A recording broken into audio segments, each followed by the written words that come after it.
All right, guys, welcome. I got another segment here. This is going to be a little bit different. I think I'm going to call this Deep Dish CPG, a little play off of Deep Dish Pizza, but if you guys like that name, comment below. If you guys have a better name, let me know. But basically, this is going to be a little bit of a deeper dive, something that I normally would take on through like my written articles, things that are not necessarily in the press right now and are really not like, quote unquote kind of hot topics from traditional media, but things that probably need to be looked at over the next 1, 3, or 5 years. And this kind of got brought up when I was at Ronnie Coleman's Signature Series a couple weeks ago, and they do about 80% of their revenue internationally. And I started to think to myself, okay, obviously, things are going great, and they have a ton of business that's going on, and the nutritional supplement and then functional CPG categories are doing a lot of business overseas. Are the international distributors looking at the trends globally and starting to add value or services that are going to be able to help those kind of buyer behaviors or changes that are happening in the global market? What I'm kind of talking about is the global shift to e-commerce, and I speak through the lens of the United States a lot of times, but if you guys look at kind of macro trends globally, the same things are happening in country after country after country. There might be some countries that are a little bit slower adopters of e-commerce, but there's also, on the flip side, ones that are farther along in the process, like China. So I think global distributors at this point need to really take a lot of the things that are happening globally and make sure they have the proper kind of systems in place to handle the shift to brick and mortar retail to e-commerce. So just a little bit like background for me. I did handle international sales through Muscle Farm and then through a few clients, had some projects that helped them. I've been to a few global trade shows with nutritional supplements and functional CPG, so I do understand the market fairly well. But what I kind of see, at least from my perspective, of my experience, has been it's kind of a little bit of the old distributor model of really focusing on brick and mortar, really focusing on kind of retail relationships, and not so much focused on where commerce is going in the future, be it direct to consumer, be it marketplaces like Amazon, or if we're talking globally, Alibaba and Flipkart / Walmart. So, these are kind of things that have been going through my mind, and something that I kind of wanted to bring up, and maybe this offers like a bigger discussion point. I know on some of my social media, I do have some international distribution CEOs and things like that, so maybe this brings up some further discussion. But opening, if international distribution kind of opens their eyes a little bit and takes a step back, kind of the old master distributor model of bringing, container full of goods in, breaking those things down in your warehouse or warehouses, and then distributing them out to gyms and pharmacies and all those types of things. Though that is going to continue to probably work very well over the next couple of years, brands, specifically new brands, digitally native brands in the United States, those brands are going to be getting a lot of growth, a lot of scale happening, and they're going to be looking for international partnerships.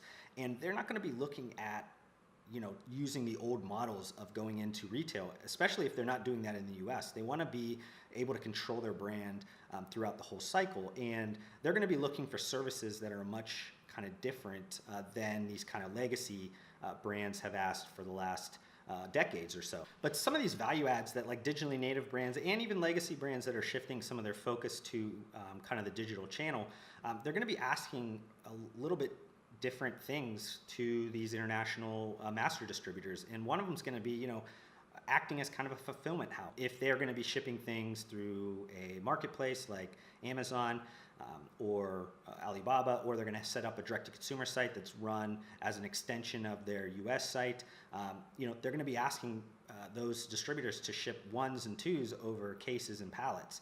So that's going to be a little bit different. I mean, going further with them being on these marketplaces directly or being on a direct-to-consumer site, they're going to be looking for some in-country kind of like customer service, especially if there's language barriers. It's really hard to communicate from US if you don't understand the language and you have to constantly using Google Translate. So having some more customer service, and not customer service that just deals with maybe the retailers or the gyms or anything that they're used to dealing with, but dealing with like the actual end customer is probably going to be a little bit more intense of a value add service that these distributors are going to be asked to do. And then further, like customer acquisition, if you're going to go direct or through marketplace, they're going to be asking, these distributors to maybe help a little bit more in the marketing of their product through kind of digital ways, be it finding influencers that maybe are great for the brand, that are great in country, again with language barriers, or understanding maybe some different social networks that are super popular in country, maybe is something that can be added from a value standpoint for some of these master distributors. And then kind of content creation. It's very costly, obviously, to have the U.S. brands send, international influencers or, just any type of people over to the United States to create content that's specifically for in-country. No longer is like print and kind of those old ways going to be effective. And if a lot of these 18 to 34 consumers are going to be looking for brands through social media, content creation, just like in the US, is going to be king. So if you can create content in country, with the language and everything like that, it could be extremely, effective. And then kind of like the last thing would be obviously to have these master distributors either understand marketplaces like an Alibaba, Amazon, or like a Walmart, Flipkart, or have a trusted kind of third-party partner that's going to be able to run that from a marketing and a turnkey process, because no longer will these brands be wanting you to then sell to a retailer. A retailer puts it on as a third party, and it kind of just messes things up. They've already seen how that happens and works in the US, and it's not pretty.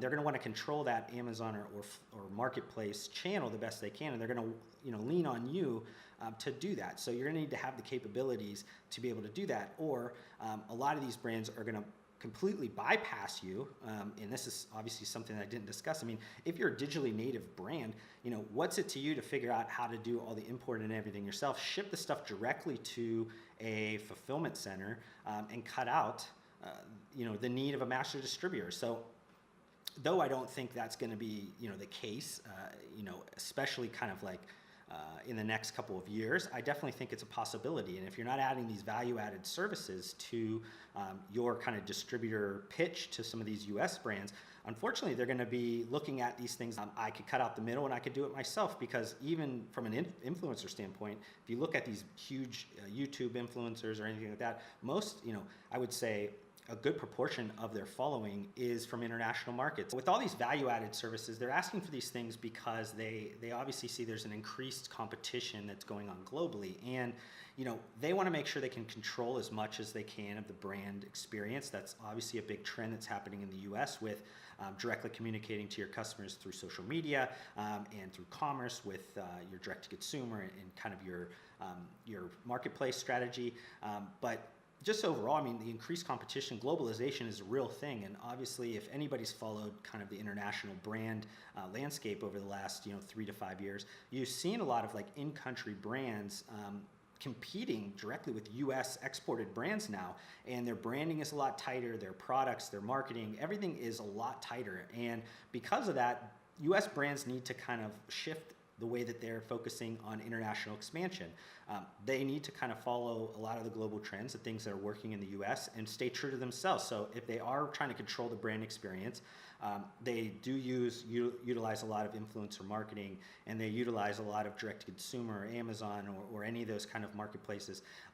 They need to be doing those things globally as well. I mean, it just needs to be staying true to themselves. So if international distribution is not offering those things, it's very hard for US brands to continue to go over there and play the old games, and then compete with brands that have a much lower cost because they're produced in country, and they have kind of like an in-country presence. But globalization overall, I mean, it's just one of those things that has naturally kind of progressed as the world has become smaller. The internet afforded the opportunity for brands to be able to market globally now, and especially some of these social networks like YouTube or Facebook or things like that, they have mass appeal across all countries, and an influencer might have just as much pull in a country like Australia or in the UK or something like that. So right now at this point, like everybody's trying to figure out like, how do we think globally, from a brand perspective, but also do things from a localized standpoint that's going to help us win in each one of those markets. So this conversation was obviously just things that were kind of on my mind, and hopefully it opens up some conversation. If you are kind of like the expert in this area, or you have some opinions on this area, I'd be glad to have you on a segment to talk about this. Make sure you guys comment below. But I think this is going to be it for this segment. Like I said, if you guys have a really good name for this segment, great. If not, we'll continue to keep calling it Deep Dish CPG. But hit the thumbs up. And if you guys are liking some of this content, do me a favor and spread this to a friend you think would like this, a colleague you think that would like this, and let's try to get this community a little bit bigger. Still 30 days in on this video project of mine, but want to make sure I can grow this to a really strong community of people that care about functional consumer packaged goods. So want to thank you guys for taking your time out today to watch this one, and I'll see you guys on the next one.